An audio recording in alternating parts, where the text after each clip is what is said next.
छठ पूजा की कथा सुनने के कई बड़े विचित्र फायदे। मित्रों, सादर जय श्री कृष्ण। हमारे YouTube चैनल में आप सभी का बहुत बहुत स्वागत है।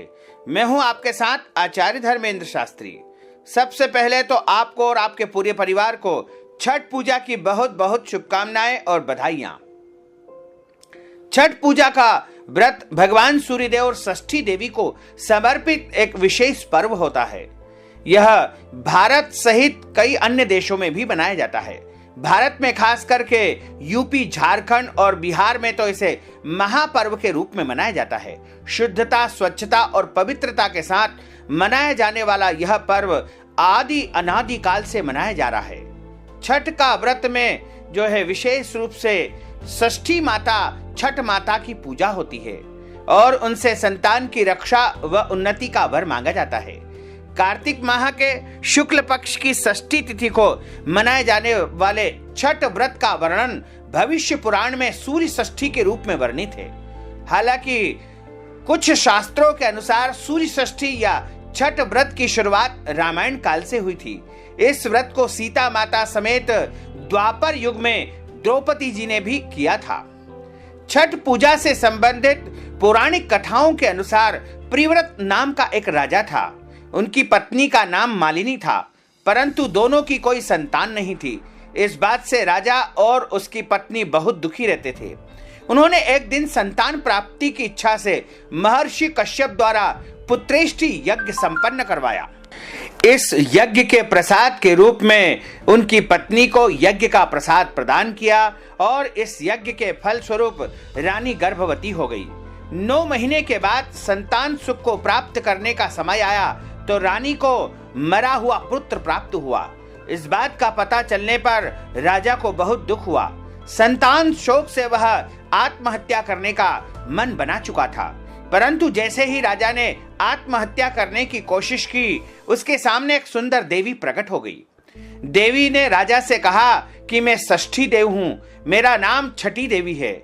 मैं लोगों को पुत्र का सौभाग्य प्रदान करती हूँ, पुत्र का सुख प्रदान करती हूँ और पुत्र की उन्नति के लिए वरदान देती हूँ। इसके अलावा जो सच्चे भाव से मेरी पूजा करता है, मेरी इस कथा को सुनता है, मैं उसके सभी प्रकार के मनोरथ को पूर्ण कर देती हूँ।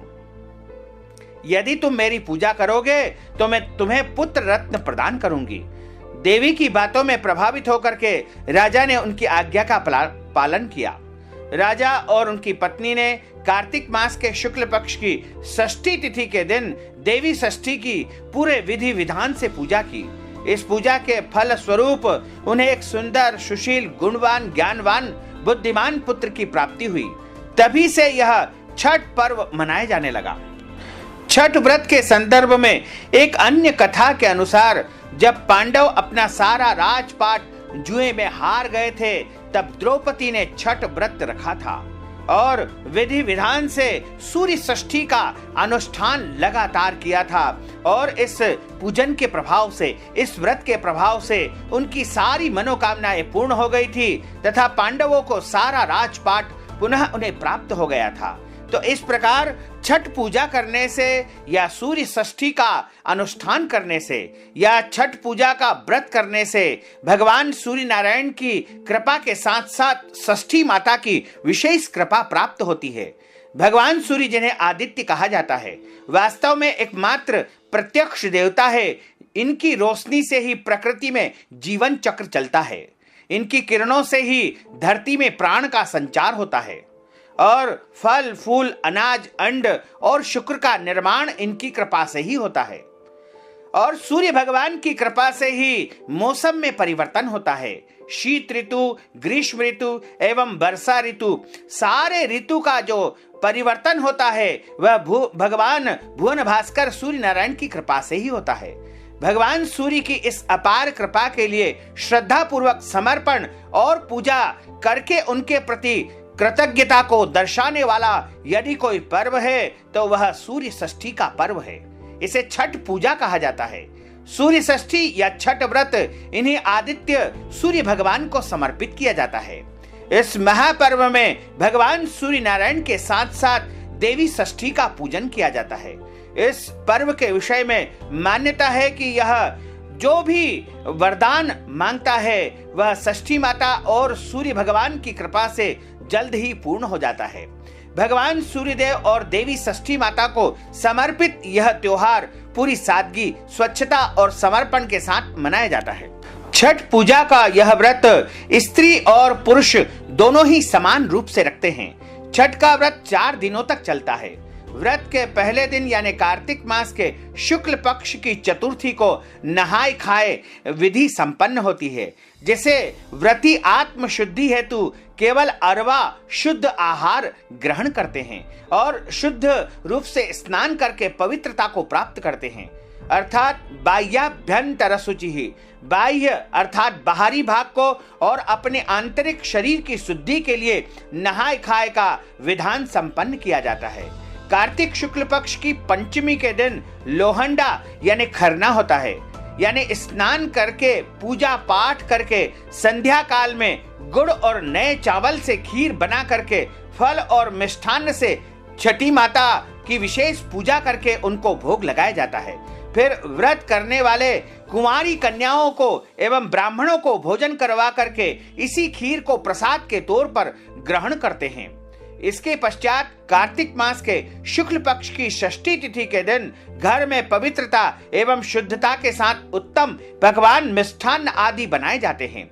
संध्या के समय पकवान को बड़े बड़े बांस के डालों में टोकरियों में रख करके जलाशय के निकट यानी नदी, तालाब, सरोवर या कोई भी बड़े जलाशय पर ले जाया जाता है।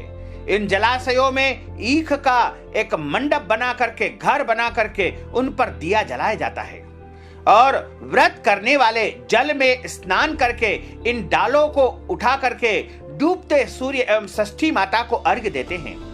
सूर्यास्त के पश्चात लोग अपने घर वापस आ जाते हैं। रात भर जागरण किया जाता है, भजन कीर्तन एवं षष्ठी माता का भजन गाया जाता है। छठ माता के मंत्रों का जाप भी इस दिन किया जा सकता है और कार्तिक मास के शुक्ल पक्ष की सप्तमी तिथि के दिन सुबह ब्रह्म मुहूर्त में पुनः संध्या काल की तरह डालों में पकवान, नारियल, केला, मिठाई भर करके नदी के तट पर या जलाशय पर, तालाब के किनारे पर सभी लोग एकत्रित होते हैं एवं व्रत करने वाले व्रती महिला एवं पुरुष सुबह के समय उगते सूर्य को अर्घ्य प्रदान करते हैं। अंकुरित चना हाथ में लेकर के षष्ठी व्रत की कथा सुनी जाती है। कथा के बाद सभी लोग जो है प्रसाद वितरण करते हैं और फिर सभी अपने अपने घर को लौट आते हैं।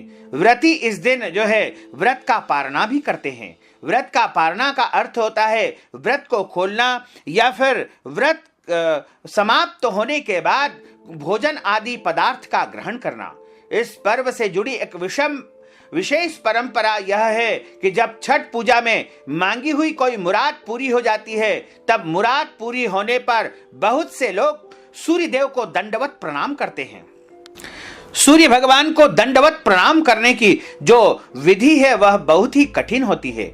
लोग अपने घर से कुल देवी या देवता को प्रणाम करके नदी के तट पर दंड देते हुए अर्थात प्रणाम करते हुए लगातार जो है जाते हैं। दंड की प्रक्रिया इस प्रकार से है कि पहले सीधे खड़े होकर के भगवान सूर्य देव को प्रणाम किया जाता है, फिर पेट की ओर जमीन पर लेट करके दाहिने हाथ से जमीन पर एक रेखा खींची जाती है।